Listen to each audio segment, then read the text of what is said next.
Welcome back to our video production series. Today, we will show you how to convert text to speech with FlexClip. Click Tools on the sidebar, scroll down, and find the AI text-to-speech option.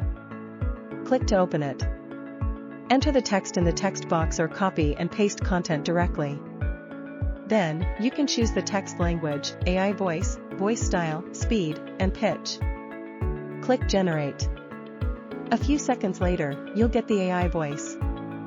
Preview it. Then, download or save it to media. Click the back icon, and you can re-edit the text and generate new AI voices. You can also preview and download the AI voice generated last time. Finally, add the AI voice to the timeline and customize it like any other audio track. If you want to convert the text on the canvas, you can click the AI button on the toolbar and find the AI text-to-speech option. That's all for today's tutorial.